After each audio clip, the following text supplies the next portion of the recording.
पूजा को बचपन से ही आम खाने का बहुत शौक था। वह बिना आम के कभी भी खाना नहीं खाती थी। एक दिन वह अपने भाई आदर्श और माँ कावेरी के साथ डाइनिंग टेबल पर बैठकर खाना खा रही होती है। तभी टेबल पर आम न देखकर वह अपनी माँ से बोलती है। मैं नाश्ता करने तो बैठ गई, लेकिन आम कहाँ है? लगता है फ्रिज से आम निकालना भूल गई। क्या है, जब देखो जब आम आम करती रहती है। कल तेरा भाई आम लाना भूल गया है, तो तुझे आज बिना आम के ही नाश्ता करना पड़ेगा। माँ, आप तो जानती है ना कि मैं बिना आम के नाश्ता नहीं करती हूँ। जब तक मुझे आम नहीं मिलेगा मैं कुछ भी नहीं खाऊंगी। पूजा, ये क्या बात है? माँ ने कहा ना कि मैं आम लाना भूल गया। अरे शाम को ले आऊंगा, अभी तुम नाश्ता तो करो। नहीं माँ, मैं बिना आम के कुछ नहीं खाऊंगी। मुझे पहले आम चाहिए, उसके बाद नाश्ता। अगर तुम्हारी यही जिद है ना, तो अब तुम्हें आम नहीं मिलेगा। नाश्ता करना है तो करो, नहीं करना है तो मत करो। बेटा, तो ये क्या हो रहा है? तू तो जानता है ना कि वो कितनी जिद्दी है। तू ना उसे ऐसे मत बोल, उसे ना गुस्सा आ जाएगा। माँ आपके ना लाड प्यार के कारण ये बिगड़ चुकी है। एक छोटे से आम के लिए सुबह सुबह इतनी बहस कर रही है। कल को इसकी शादी होगी, दूसरे के घर जाएगी, तो इसकी पसंद नापसंद की चीज इसे नहीं मिली तो घर को तो सर पे उठा लेगी और जिद करने बैठ जाएगी। इसको बोलो ये आदत छोड़ दे। मैं नहीं छोड़ूंगी। मैं जैसे आज हूँ ऐसे ही शादी के बाद भी रहूंगी। जिसको मुझसे शादी करनी है वो करे, जिसको नहीं करनी है वो ना करे। पूजा इतना कहकर गुस्से में अपने कमरे में चली जाती है। जो चीज आदर्श को बिल्कुल भी अच्छी नहीं लगती है। अब वह अपनी माँ से बोलता है। माँ, आप अपनी बेटी को समझा दीजिए कि वो अपनी हरकतों को सुधारे, वरना अगर मैं उसे सुधारने पे आ गया ना तो आपको बहुत बुरा लगेगा। बेटा, वो तेरी एक लौती छोटी बहन है, इस घर में सबसे लाडली है, तो थोड़ा बहुत जिद करना तो बनता ही है। और कौन सा वो गलत चीज के लिए जिद कर रही है? जब तुझे पता है कि वो बिना आम के खाना नहीं खाती है तो तू ले आ। माँ, आप भी उसकी साइड ले रही हो। आपको पता है मुझे ऑफिस में कितने काम होते हैं, मेरे दिमाग से निकल जाता है यार माँ। और लेट भी बहुत हो चुका था, इसे ध्यान नहीं रहा। तो इसका मतलब ये थोड़ी है कि छोटी सी बात को लेकर घर में हंगामा करे। तू कहाँ जा रहा है? नाश्ता तो करते जा। मेरा पेट भर चुका है, अब मुझे ना नहीं खाना कुछ भी। आपको जो खिलाना है ना अपनी बेटी को खिलाइएगा आप। देर हो रही है, जा रहा हूँ मैं। अपनी बहन का जिद्दी स्वभाव देखकर आदर्श को बहुत गुस्सा आता है, जिसके चलते वो भी नाश्ता नहीं करता और गुस्से में ऑफिस के लिए निकल जाता है। कुछ देर बाद कावेरी पूजा के कमरे में जाती है और बोलती है। बेटा, अब तो दोपहर हो गई है, अब तो चल के कुछ खा ले। शाम को तेरा भाई आम लेके आ जाएगा। माँ, लगता है कि आपको मेरी बात समझ में नहीं आई। मैंने कहा ना कि मैं बिना आम के कुछ भी नहीं खाऊंगी। मुझे आम चाहिए, मतलब आम चाहिए बस। बेटी, इतना जिद करना ठीक नहीं है। देख, तेरी जिद की वजह से तेरा भाई भी भूखा चला गया। उसे पूरा दिन ऑफिस में काम करना होता है। आपको भाई के खाने की पड़ी है, लेकिन मैंने भी तो सुबह से कुछ नहीं खाया है।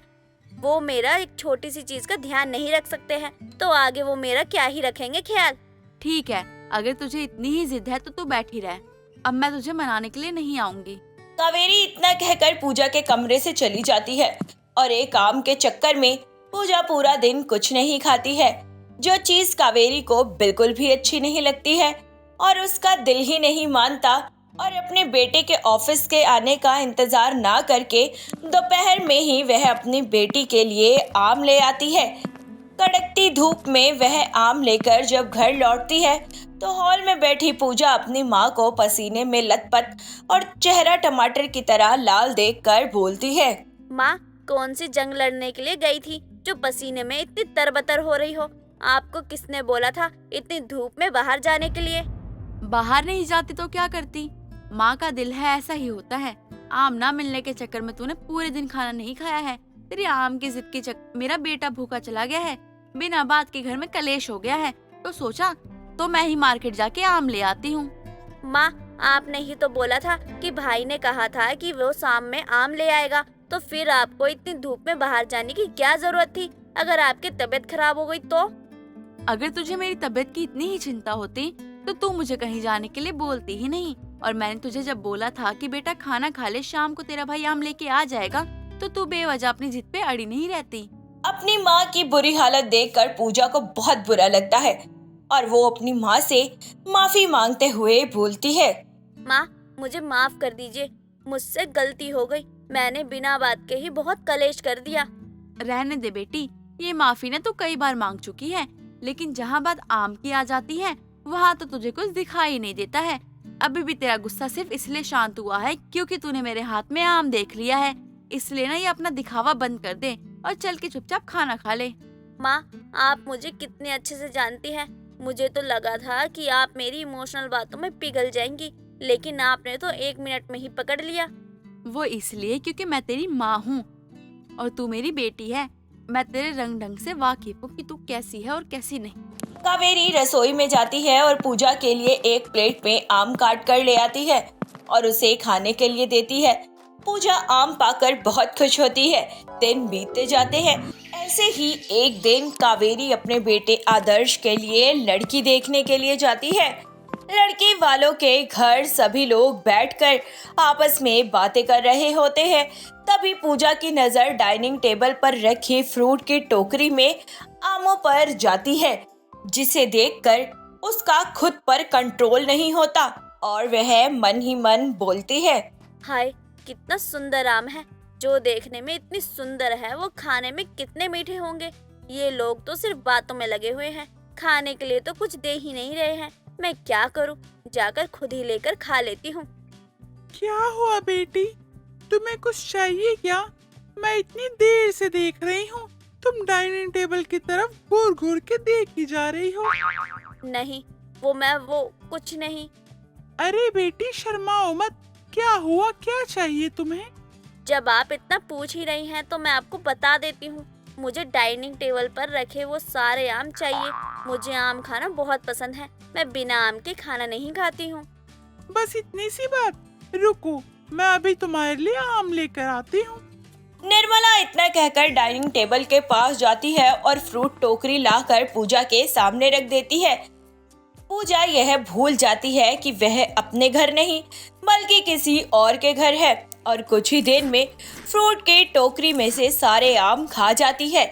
यह देखकर निर्मला हैरान रह जाती है क्योंकि इस समय आम बहुत ही महंगे थे, जिससे वह चिढ़कर कावेरी से बोलती है, कावेरी जी माफ करिए, लेकिन मुझे लगता है कि आपके घर में महंगी चीज खाने का रिवाज नहीं है, तभी तो आपकी बेटी आमों को देखकर ऐसे टूट पड़ी है, जैसे मानो से पहली बार आम दिख रहा और पहली बार खाया हो उसने आम। निर्मला जी, आप कहना क्या चाहती हैं? साफ साफ बोलिए। अरे अब मैं कितना साफ बोलूं? आप लोग यहाँ लड़की देखने आए थे या मेरे घर के सारे आम खाने आए थे? आपकी बेटी का पेट है या इंडिया गेट? मैंने तो सोचा था कि 1-2 बार खाकर रुक जाएगी, लेकिन उसने तो पूरी टोकरी ही खाली कर दी। आम ही साफ कर दी उसने तो पूरे। इस टाइम आम कितने महंगे हो रहे हैं। निर्मला जी, जब आपकी सोच इतनी छोटी है कि आप घर पे आए मेहमानों का पेट भर के खाना नहीं खिला सकती हैं, तो आप क्या ही लेन देन करेंगी? मुझे आपके घर में कोई रिश्ता नहीं जोड़ना है। अरे तो मैं कौन सा आपके जैसे भूखे लोगों के साथ रिश्ता जोड़ना चाह रही हूँ, जो अपनी बेटी को पेट भर के आम भी नहीं खिला सकते हैं। अगर खिलाया होता तो वैसे आम पे टूटती नहीं। आंटी जी बस, बहुत बोल चुकी हो आप। मेरी बहन ने आम खाए तो क्या हो गया? आपको आम की परी है ना, तो लीजिए आम के पैसे और दोबारा खरीद लीजिएगा। आदर्श इतना कहकर अपनी माँ और फैमिली को लेकर वहाँ से वापस आ जाता है और अपनी बहन की इस हरकत के लिए उसे खूब सुनाता है और अपने परिवार की इंसल्ट होते देखकर पूजा को भी अपने बर्ताव का काफी पछतावा होता है और उस दिन के बाद पूजा आम को लेकर जिद करना छोड़ देती है। व्रत इंसान इसलिए रखता है क्योंकि उसकी भगवान के प्रति श्रद्धा होती है। किसी इच्छा की पूर्ति के लिए वो भगवान को प्रसन्न करना चाहता है।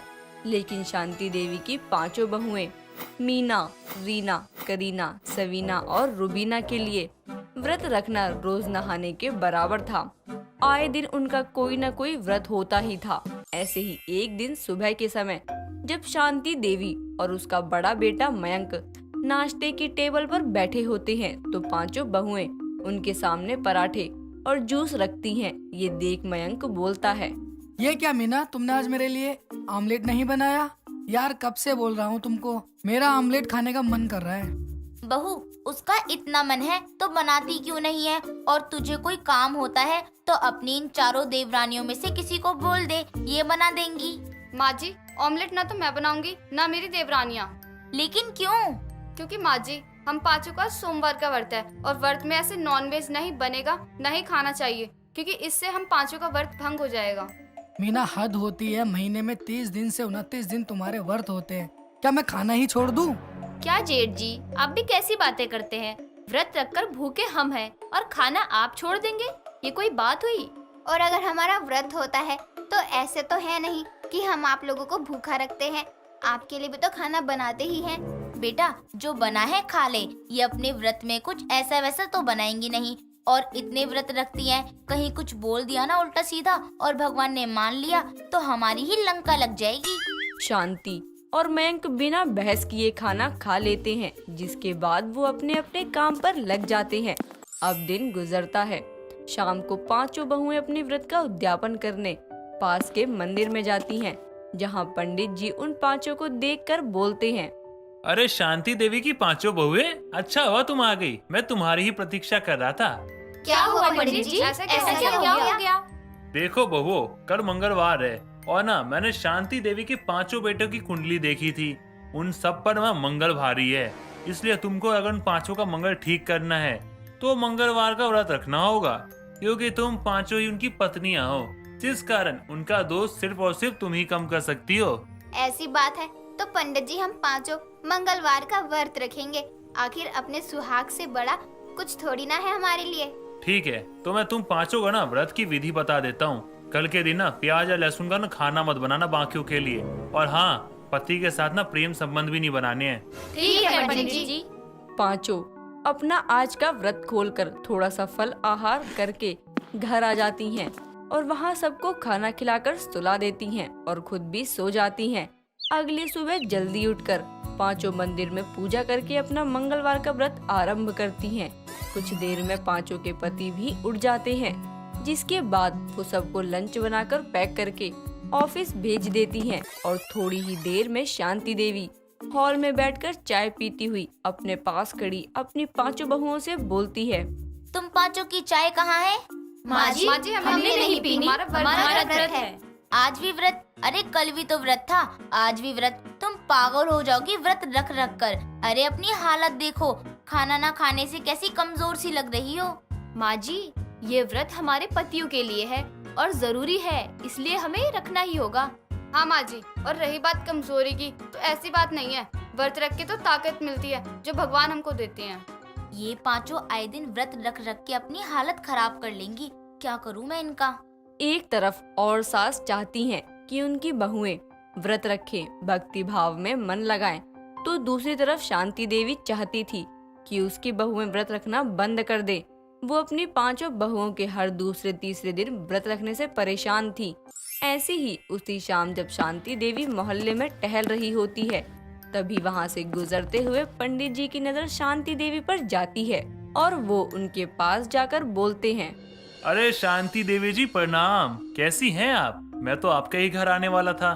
क्या हुआ पंडित जी, आपको मुझसे कुछ काम था क्या? नहीं, आपकी बहुओं से मुझे ये जानना था कि आज उन्होंने व्रत रखा है। जी हाँ, रखा है। क्यों, क्या हुआ? देखिए, ये आज का व्रत ना उन्होंने अपने पति के लिए रख लिया, लेकिन मैं उनको बताना चाहता हूँ कि उनकी सास यानी आपकी जान को खतरा है। इसलिए अगर वो पांचों वीरवार और शुक्रवार को ना लगातार 2 दिन का व्रत रखेंगी ना, तो आपके जीवन पर आया हुआ संकट हट जाएगा। मैंने आज ही आपकी कुंडली देखी थी जो आपने मुझे दे रखी थी। मेरी बहुएं वैसे ही इतने व्रत करके कमजोर हो रही हैं। मैं नहीं चाहती कि मेरी वजह से वो और 2 दिन के व्रत रखें। वैसे ही कल और आज के 2 व्रत लगातार रखने से उनकी तबीयत खराब है। ठीक है पंडित जी, मैं उनको खुद बता दूंगी, वो व्रत रख लेंगी। शांति देवी इतना बोलकर पंडित जी को विदा कर देती है और उसके बाद जैसे ही वो घर आती है तो उसके पांचों बेटे ऑफिस से घर आकर अपनी पत्नियों पर चिल्ला रहे होते हैं, तुम लोगों का रोज का हो गया है। ऐसा बेकार सा खाना खिलाते हो तुम पांचों। अरे आज तो खाने में प्याज लहसुन का तड़का तक नहीं लगाया था। ऐसा लग रहा था उबला हुआ खाना खा रहा हूँ मैं। वो जेठ जी, हम पांचों का आज व्रत था और इस व्रत में प्याज लहसुन वाला खाना नहीं खिलाते न बनाते, इसलिए नहीं डाला था। हम सब तंग आ गए हैं तुम्हारे इस रोज रोज के व्रत के ढोंग से। अपने पति परमेश्वर को तो तुम खुश रखती नहीं हो, भगवान क्या खाक खुश होंगे तुम पांचों से। बस मयंक, अरे आज इनका व्रत तुम पांचों के लिए था, लेकिन तुमको इस बात की बिल्कुल भी कदर नहीं है। अरे पागल है ये, भूखी रहकर तुम्हारी रक्षा कर रही हैं। बहुओं तुम खाना खाओ, होने दो इन्हें जो होता है। नहीं नहीं नहीं, मैं तो मजाक कर रहा था। माफ करना माँ, तुम सब भी माफ कर दो। चलो चलो भाइयों। मयंक तो माफी मांगकर चला जाता है, लेकिन उसके जाने के बाद रुबीना को चक्कर आने लगते हैं। ये देखकर शांति बोलती है, बहुओं तुम इसको कमरे में लेकर जाओ। एक तो तुम पांचों व्रत रखकर भी पूरा दिन घर के काम में लगी रहती हो, कमजोरी तो आएगी ही। जाओ तुम आराम करो। पांचों अपने कमरे में चली जाती हैं, जिसके बाद शांति देवी उनकी हालत देखकर उनको आगे के व्रत के बारे में नहीं बताती। मेरी पांचों बहुएं कमजोर होती जा रही हैं। मेरी बहुएं इतनी संस्कारी क्यों हैं भगवान, कि इनको हमारे अलावा अपना ख्याल ही नहीं है। कभी मेरी लंबी उम्र का व्रत, कभी मेरे बेटों की लंबी उम्र के लिए व्रत, कभी घर की शांति के लिए व्रत। इनके व्रत ही खत्म नहीं होते, इसीलिए मैं इनको पंडित जी वाले व्रत के बारे में नहीं बताऊंगी। शांति अपने लिए रखने वाले व्रत के बारे में बहुओं को नहीं बताती और कुछ दिनों बाद थोड़ी खाने पीने में लापरवाही करने से शांति की तबीयत खराब हो जाती है और उसको हॉस्पिटल में भर्ती करना पड़ता है। अपनी सास की ये हालत देखकर पांचों बहुओं का रो रो कर बुरा हाल होता है। वो अपने घर के पास वाले मंदिर में जाती हैं प्रार्थना करने, जहाँ पंडित जी उन पांचों को उदास देखकर बोलते हैं, अरे बहुओं, क्या हुआ तुम पांचों को? पंडित जी, सासू माँ की तबीयत खराब है। क्या तुमने वीरवार और शुक्रवार वाले व्रत में कोई गलती की है क्या? लेकिन उस दिन तो हमने कोई व्रत रखा ही नहीं, आपने हमें बताया था। मैंने शांति जी को बताया तो था कि उनकी कुंडली में दोष है और जान जाने का भी योग बन रहा है, इसलिए उनकी बहुओं को लगातार 2 दिनों तक व्रत रखना होगा। लेकिन शायद वो भूल गई बताना, या फिर जानबूझकर नहीं बताया होगा आप लोगों को, और अब उनकी तबीयत खराब हो गई। ये सब उसी दोष का कारण है। पंडित जी ऐसा मत बोलिए, माँ जी को कुछ नहीं होना चाहिए। आप हमें कोई दूसरा व्रत बता दो, हम पांचों माँ जी के लिए सच्चे दिल से रखेंगे, बस उनको कुछ नहीं होना चाहिए। तुम पांचों का 2 दिन का निर्जला व्रत रखना होगा, तब जाके शायद शांति देवी की कुंडली का दोष हट सकता है। पंडित जी की बात सुनकर पांचों अगले दिन सुबह सुबह नहा धोकर निर्जला व्रत के लिए बैठ जाती हैं। 2 दिन तक ऐसे ही बैठे बैठे उनको व्रत करते हुए पूजा करनी थी। तो वहीं हॉस्पिटल में मयंक अपनी बेहोश माँ का हाथ पकड़े उनसे रोते हुए बोलता है, माँ उठ जाओ ना माँ, देखो आपकी बहू ने आपकी सलामती के लिए 2 दिन का निर्जल व्रत रखा है, उठो ना माँ। मयंक के ये बोलने के बाद ही शांति देवी आंखें खोलती है। मयंक ये देखकर बहुत खुश होता है, जिसके बाद शांति के पूछने पर वो उसकी पांचों बहुओं के निर्जला व्रत के बारे में बताता है, जिस पर शांति जिद करके घर आती है और अपनी बहुओं को आवाज लगाकर कहती है, बहुओं, ओ बहुओं। शांति की आवाज सुनकर पांचों पूजा से उठकर आती हैं और बोलती हैं, माँ जी आप ठीक तो हो ना? हाँ मैं ठीक हूँ, लेकिन ज्यादा समय तक नहीं रहूंगी। अगर तुम ऐसे ही व्रत रखती रही बहुओं, व्रत रखने से कुछ ठीक नहीं होता। ये सब भगवान के प्रति श्रद्धा होती है कि हम उनको अपना आभार प्रकट करते हैं व्रत रखकर। लेकिन तुम पांचों ने तो व्रत को हर हफ्ते आने वाला त्योहार ही बना दिया है। मेरे से वादा करो कि तुम सब अब इतने व्रत नहीं रखोगी, वरना मैं अपनी मेडिसिन नहीं खाऊंगी, और मेडिसिन नहीं खाऊंगी तो तुम्हारा कोई व्रत मुझे बचा नहीं पाएगा। नहीं माँ जी, ऐसा मत करना। आप जैसे कहेंगी हम वैसा करेंगे, जो व्रत आप कहेंगी वो ही रखेंगे, बाकी नहीं। हाँ आप सुरक्षित रहिए, अपनी दवाई समय से लेकर जल्दी ठीक हो जाइए। शांति आखिर अपने बहुओं की हर दूसरे दिन व्रत रखने की आदत पर रोक लगा ही देती है और अब से उसकी बहुएं उसके कहने के अनुसार ही व्रत रखती हैं। उससे बिना पूछे या बिना कहे कोई व्रत नहीं रखती। नव्या आराम से बिस्तर पर पसर कर सो रही थी। तभी उसकी माँ कविता उसके कमरे में आती है और उसके बिस्तर के पास वाली खिड़की को खोल देती है। बाहर होती तेज बारिश की बूंदें जब हवा के कारण खिड़की से आकर नव्या के चेहरे को छूती है तो नव्या घबराते हुए उठती है। माँ बचाओ बचाओ, बाढ़ आ गई। आई तो नहीं है, लेकिन अगर तूने 5 मिनट में बिस्तर नहीं छोड़ा तो बाढ़ नहीं तूफान आएगा, वो भी बहुत बुरा। क्या माँ, आपको मुझे उठाने का कोई और रास्ता नहीं मिला जो सुबह सुबह बारिश की बूंदों से मेरा मुंह धुलवा दिया? इतनी बारिश में उठकर मैंने कौन सा पहाड़ तोड़ना है? पहाड़ तो तूने साफ मौसम में भी नहीं तोड़ना, लेकिन मुझे ये आलसियों की तरह तू पड़ी हुई अच्छी नहीं लगती, इसलिए अब जल्दी से फ्रेश होकर नीचे आ जा। इतना बोलकर कविता नीचे चली जाती है और कुछ देर में नव्या फ्रेश होकर नीचे आती है और जैसे ही नाश्ते के लिए आवाज लगाने को होती है तो लाइट चली जाती है। ये लो, हो गई पनौती।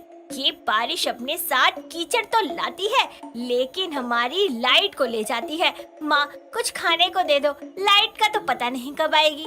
लाइट चली गई है। मैं तो सैंडविच बना रही थी, लेकिन अब टोस्टर नहीं चलेगा, इसलिए नाश्ते के लिए लाइट आने का इंतजार कर।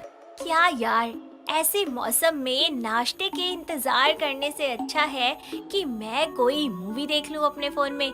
लेकिन फोन में मूवी देखने के लिए साथ में मुझे पॉपकॉर्न भी तो चाहिए होंगे ना। वो तो बिना लाइट के गैस पर बन ही सकते हैं। देखती हूँ स्वीट कॉर्न रखे हैं क्या घर पे। नव्या रसोई में जाती है और इधर उधर कुछ ढूंढने लगती है। उसको ऐसे अफरा तफरी मचाते देखकर कविता कहती है, क्यों, मेरी रसोई को तहस नहस करने में लगी है? बता क्या चाहिए? माँ, मुझे भुट्टा चाहिए। है क्या? क्यों, उनका क्या करेगी? देख, मेरी गैस बर्बाद करके मैं तुझे भुट्टे सेकने नहीं दूंगी, समझी? सेकूंगी नहीं, पका के उसके दाने निकाल कर पॉपकॉर्न बनाऊंगी कुकर में। उससे तो कोई दिक्कत नहीं है ना आपको? हाँ ठीक है, वो फ्रिज के नीचे वाले खाने में पड़े हैं, ले ले। नव्या जल्दी से भुट्टो को निकालकर उसके दाने अलग कर लेती है और फिर एक कुकर में हल्का सा ऑयल डालकर उन भुट्टो के दानों को कुकर में डाल देती है, लेकिन बिना ढक्कन लगाए। कुछ ही देर में दाने फूलने पर वो पॉपकॉर्न के शेप में तो आ जाते हैं, लेकिन कुकर का ढक्कन बंद ना होने के कारण वो उछल उछल के पूरी रसोई में फैल जाते हैं। कोई नव्या के मुंह पर लगता है तो कोई कविता के। ये देखकर कविता कहती है, अरे ये क्या आतंकवादी हमला करवा दिया तूने? जा जल्दी से ढक्कन ढक या गैस बंद कर। माँ, देख नहीं रही हो कैसे उछल उछल कर बच रहे हैं ये? पास गई तो मेरा मुंह लाल हो जाना है। जाती है या मैं करूँ तेरा मुंह लाल?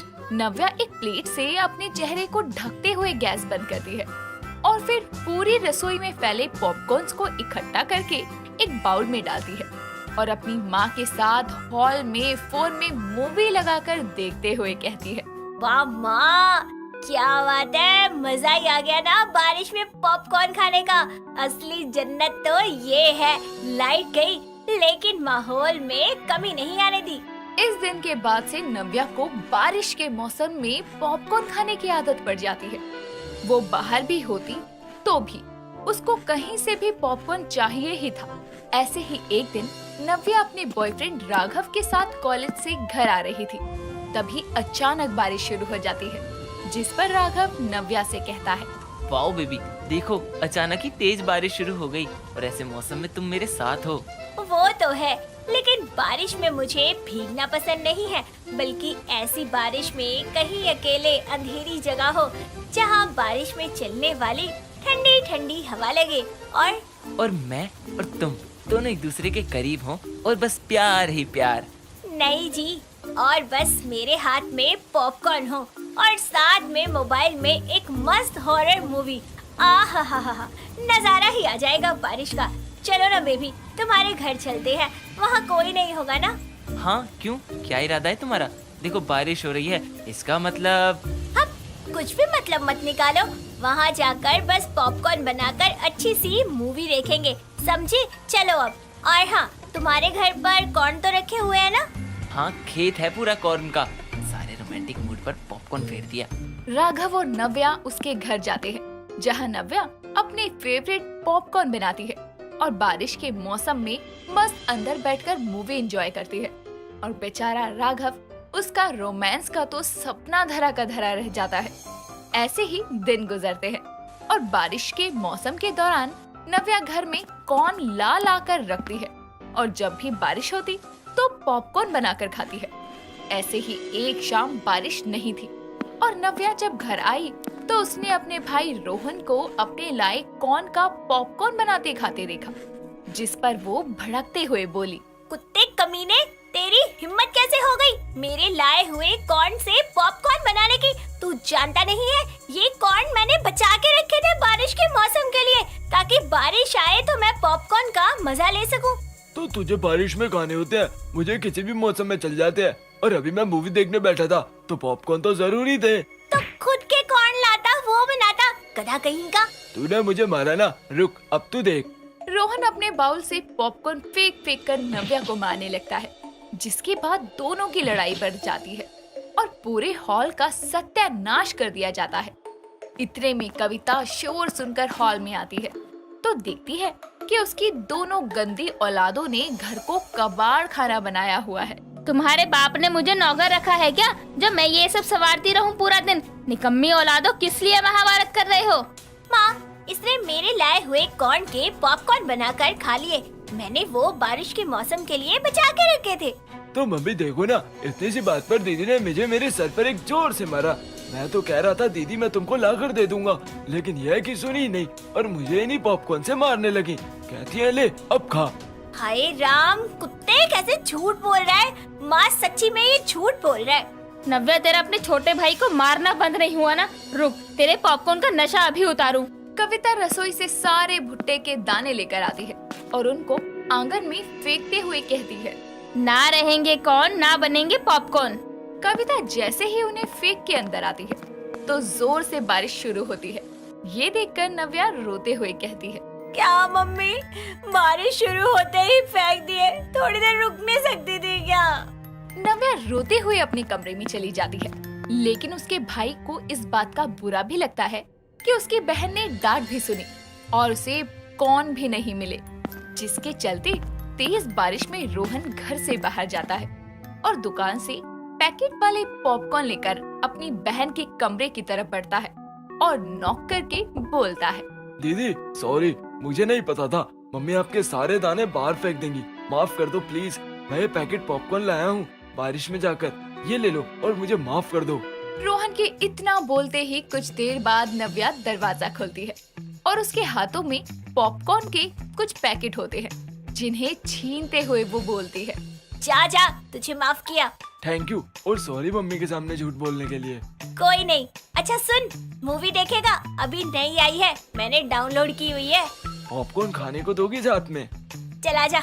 दोनों भाई बहन इतनी लड़ाई के बाद साथ में मूवी देखने बैठते हैं और बारिश के मौसम में पॉपकॉर्न का मजा लेते हैं। कुछ देर में कविता नव्या के कमरे के बाहर से निकलती है तो अंदर दोनों को साथ में बैठकर मूवी देखते देखते खुद से बोलती है, ये मेरी औलाद भी ना थोड़ी देर में लड़ने बैठ जाएंगी, फिर थोड़ी ही देर में साथ भी हो जाएंगी।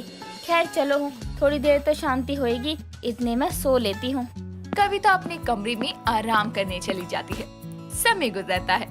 बारिशों के मौसम के जाने के साथ नव्या का पॉपकॉर्न खाना भी बंद हो जाता है, क्योंकि उसको पॉपकॉर्न सिर्फ बारिश में भाते थे और जब भी बारिश होती तो उसका भाई रोहन कहीं से भी भुट्टे के दाने ले आता और फिर दोनों भाई बहन बारिश में पॉपकॉर्न का मजा लेते हुए साथ में मूवी देखते।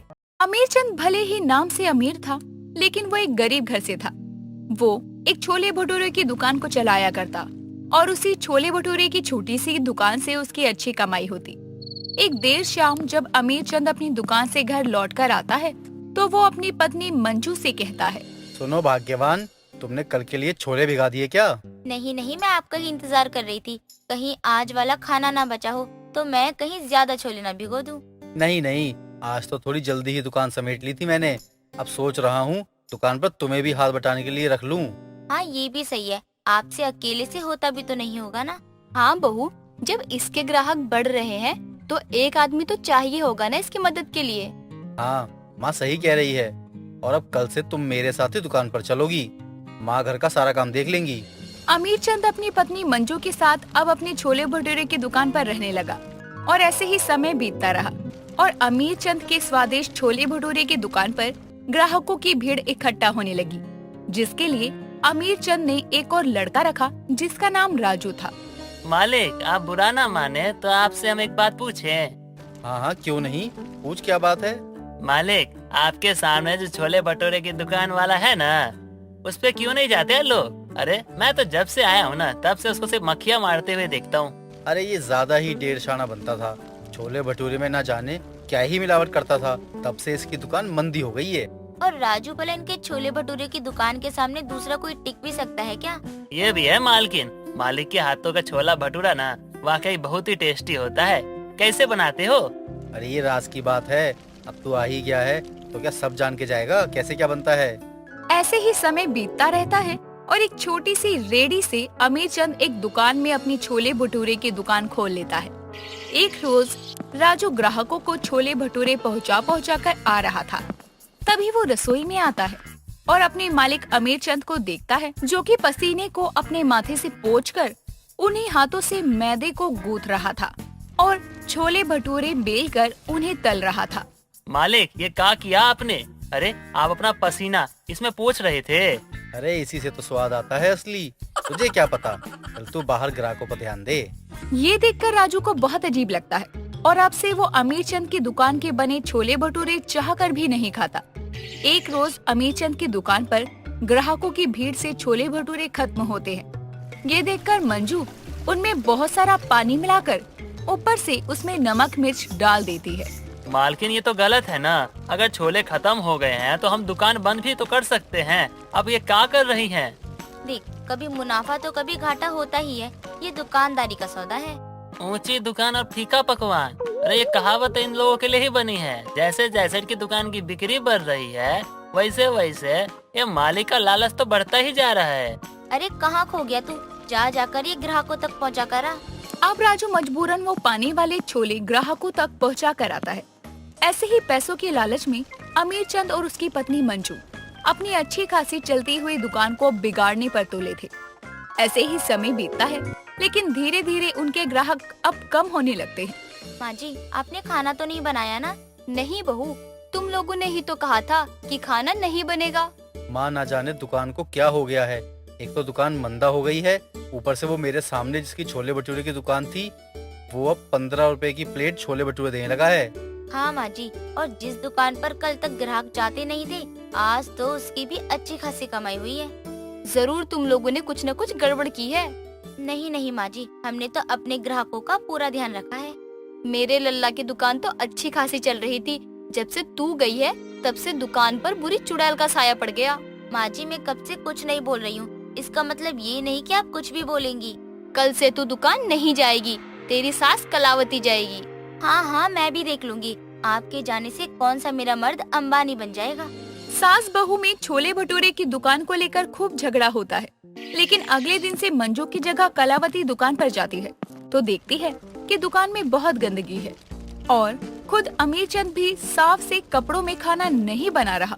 राजू, पहले तो तू दुकान को अच्छे से साफ कर, और अमीरचंद, तू ये फटे और गंदे कपड़े खोल। इतनी गंदगी में कौन आएगा तेरी दुकान पर? अम्मा, आपको पता है मालकिन कभी भी दुकान में पोछा नहीं लगाने देती है और इधर आकर तो छोले में पानी मिला दिया करती थी। ये तो कुछ भी नहीं है, भटूरे में पानी से ज्यादा मालिक का पसीना होता है जी। राम रे राम, मेरा श्रवण कुमार जैसा बेटा कब से इतना पापी दानव बन गया? अम्मा, मैं तो आपसे यही कहूँगा कि आप अपनी दुकान को बचा सकती हो तो बचा लो डूबने से, वरना आपके होशियार बेटे ना डूबो कर ही रहेंगे। अभी मैं इसकी खबर लेती हूँ, ये इतना कैसे गिर सकता है पैसों के लिए? अरे अम्मा, अभी लड़ने झगड़ने का समय नहीं है। सामने देखो, सामने कैसा आपका बेटा होशियारी कर रहा है, वो फायदा उठा रहा है जी। कलावती को इस बात का सबसे ज्यादा दुख होता है कि उसके बेटे की नादानियां और चालाकियों की वजह से उसकी अच्छी खासी छोले भटूरे की दुकान बंद होने की कगार पर आ चुकी है। माँ, ये क्या कर रही है आप? 2 को लाइए और तीसरा फ्री खाकर जाइए। तेरे किए कराए पर पानी फेर रही हूँ, दिखता नहीं है क्या तुझे? अरे माँ, इसमें आपको पता भी है हमें कितना लॉस होगा। ग्राहक ना आए सही है, लेकिन इतना नुकसान नहीं झेल पाएंगे हम। तू चुप कर और जाकर भटूरे बना। 2-4 ही ग्राहक हैं, उनके लिए बाकी का काम मुझ पर छोड़ दे। कलावती का ये आइडिया क्या रंग लाने वाला है या नहीं, ये तो आगे चलकर ही पता चलता। अब इधर अमीरचंद अपने काम में लगा होता है और उधर कलावती अपने सामने वाली दुकान से थोड़ा दूर से ही चिल्लाती है, 2 को साथ लाओ, एक मुफ्त खा कर जाओ, मात्र 20 रुपए में गर्मा गर्म छोले भटूरे। राजू, ये माँ ही है ना? और नहीं तो क्या, अम्मा ही है, आपके किए पापों को धो रही हैं। चुप कर तू। माँ भी ना, आखिर माँ किसकी है? अब कलावती के काफी शोर मचाने और चिल्लाने के बाद सामने वाली दुकान पर आ रहे ग्राहक अमीरचंद की दुकान पर आने लगते हैं और अमीरचंद भी ऐसा टेस्टी छोले भटूरे बनाता है कि खाने वाला बस हाथ चाटता ही रह जाए। अरे क्या छोले भटूरे बनाए हैं अमीर चंद जी, भगवान झूठ ना बुलाए, खा कर तो मजा आ गया। वैसे भाई साहब सच कहूँ तो कल मैंने आपको सामने वाली दुकान पर देखा था, बहुत बुरा लगा मुझे। अरे भाई साहब भगवान झूठ ना बुलाए, वो तो आजकल आपकी दुकान में स्वाद नहीं आता है, बस इसीलिए स्वाद लेने के लिए सामने वाली दुकान पे गए थे। असली मजा तो छोले भटूरे में है जिसमें स्वाद है। वो थोड़ा हो जाता है कभी कभी भाई साहब, बाकी ऐसे ही आते रहिएगा। ये सब देखकर कलावती को अच्छा लगता है क्योंकि उसके होशियार बेटे ने तो पूरी दुकान ही बंद करवाने का मन बना लिया था। और बहू, क्या हाल चल रहे हैं तेरे? घर के काम करके थक तो नहीं गई? मैं तो अच्छी हूँ, आप बताओ आपकी कमर तो ठीक है ना? कहीं ज्यादा काम तो नहीं कर लिया ना आज? काम तो किया लेकिन मन से। किसी के छोले में पानी नहीं मिलाया, मैदे में आटा नहीं मिलाया। क्या मतलब माँ जी, आप कहना क्या चाहती हो? यही कि ईमानदारी से काम करके आ रही हूँ, कोई होशियारी नहीं दिखाई मैंने दुकान पर। माँ इसमें मंजू की नहीं मेरी गलती है, मैं ही पैसों के पीछे भागने लगा था। याद रखना, कभी भी पैसे होशियारी से नहीं बल्कि ईमानदारी से कमाए जाते हैं। देर से ही सही लेकिन अमीर चंद को अकल आ जाती है और वो होशियारी से जो कर रहा था वो अब वक्त आने पर उसी पर भारी पड़ गया। पिंकी बाजार से बुढ़िया के बाल खाते हुए घर के पास आती है और अपने घर में घुसने से पहले खुद से बोलती है, मैं इस बुढ़िया के बाल को जल्दी से खा जाती हूँ, नहीं तो मेरी माँ मुझे खा जाएगी। इस तरह अब पिंकी जल्दी से बुढ़िया के बाल खाती है और घर में जाती है जहाँ उसकी माँ उसके गालों पर लगे गुलाबी निशान देखकर बोलती है, तू नहीं सुधरेगी ना? अरे मम्मी क्या हो गया, अब मैंने क्या कर दिया? आहा, शरीफ तो इतनी बन रही है जैसे खुद को कुछ नहीं पता। ओफो मम्मी, जब बताओगी तभी तो पता चलेगा ना। बाहर बाजार से क्या खाकर आई है? वो मम्मी कुछ नहीं, मैंने कहाँ कुछ खाया। अच्छा जी, सबूत दिखाऊं क्या? इतना बोलने के साथ ही शीला अब पिंकी के गालों से वो गुलाबी बाल हटाकर उसको दिखाती है और कहती है, तो पिंकी अब क्या कहना चाहोगी तुम? मम्मी वो मैंने बस यूं ही खा लिए। मैं तो तुझसे बहुत ज्यादा परेशान हो चुकी हूँ। तू इतनी बड़ी हो गई है लेकिन अकल बच्चों वाली ही है। हाँ तो मैं भी बच्ची ही हूँ। शीला आगे उसको कुछ बोलती कि तभी वो अपने कमरे में चली जाती है और उसको ऐसे देख शीला खुद से कहती है, हे भगवान, क्या करूँ मैं इसका? इस तरह अब शीला भी अपने कमरे में चली जाती है और शाम को जब पिंकी के पिताजी आते हैं तब शीला निरंजन से कहती है, अजी सुनते हो, मैं तो कहती हूँ कि हमें अपनी बेटी के हाथ पीले कर देने चाहिए। हाँ सोच तो मैं भी यही रहा हूँ कि पिंकी के हाथों को पीला कर दो। हमारी लड़की अब बड़ी हो रही है और आजकल का जमाना तो वैसे ही बहुत खराब है ना। मैं ऐसा करता हूँ कि कल ही अपनी बेटी के रिश्ते के लिए पंडित जी को बोल देता हूँ। इस तरह अब निरंजन पंडित को रिश्ते के लिए बोल देता है और कुछ ही दिनों में शिबू नाम के लड़के का रिश्ता पिंकी के घर आता है और इस तरह अब पिंकी का रिश्ता शिबू से हो जाता है और कुछ ही समय बाद उनकी शादी भी हो जाती है। और इस तरह अब पिंकी अपने घर की सारी जिम्मेदारियों को बहुत अच्छे से संभाल लेती है। लेकिन शादी के बाद भी पिंकी की बुढ़िया के बाल खाने वाली आदत नहीं गई। ऐसे ही एक दिन पिंकी अपनी सास नीतू, पति शिबू और कुछ पड़ोसियों के साथ मेले में जाती है जहाँ एक पड़ोसन पिंकी से कहती है, अरे ओ शिबू की दुल्हनिया, क्या खाओगी तुम? आज तो तुम्हारा दूल्हा सब कुछ लाएगा तुम्हारे लिए। आंटी जी, मैं तो मेरे दूल्हे के हाथ से बुढ़िया के बाल खाऊंगी। उसकी ये बात सुनकर सभी पिंकी का मुंह देखने लगते हैं और उसकी ये बात सुनकर सभी अब ठहाके मार मार कर हंसने लगते हैं। ये देख पिंकी बोलती है, आप सभी हंस क्यों रहे हैं? अरे बहू, ये बच्चों की तरह बातें क्या कर रही है? अरे अभी इस वक्त बुढ़िया के बाल कौन खाता है? मैं खाती हूँ आंटी जी। शिबू जी प्लीज मेरे लिए बुढ़िया के बाल ले आओ ना। अच्छा ठीक है बाबा, लेकर आता हूँ। ज्यादा लाना, ठीक है? इस तरह अब शिबू पिंकी के लिए बुढ़िया के बाल ले आता है और पिंकी बुढ़िया के बाल खाने लगती है और उसको देख नीतू की पड़ोसन उससे कहती है, अरे नीतू बहन, तुझे तो बुढ़िया के बाल खाने वाली बहू मिल गई, या यूं बोल कि बच्ची मिल गई। अरे इसको तू संभालेगी या ये तुझे? अरे बहन तू चिंता मत कर, मैं मेरी बहू को संभाल लूंगी। और ये मुझे, मेरी बहू भले बुढ़िया के बाल खाए लेकिन मेरी बहू है बहुत समझदार। क्यों बहू? हाँ मम्मी जी। अब क्या था, पिंकी बुढ़िया के बाल खाती है तो वहीं सब मेला घूमने लगते हैं और कुछ ही समय बाद सभी अपने अपने घर आ जाते हैं। समय बीतता जाता है और पिंकी की आदत भी समय के साथ बढ़ती रहती है। और ऐसे ही एक दिन पिंकी की सास नीतू उससे बोलती है, अरे बहू। हाँ जी माँ जी। मैं क्या बोल रही थी कि आज शिबू की दादी आने वाली है, इसलिए तू उनका ख्याल अच्छे से रखना। और हाँ, उनके सामने न ज्यादा बुढ़िया के बालों की रट मत लगाना, क्योंकि वो बुजुर्ग हैं तो उनको पता नहीं है इनके बारे में कुछ। अरे मम्मी जी, आप चिंता मत कीजिए।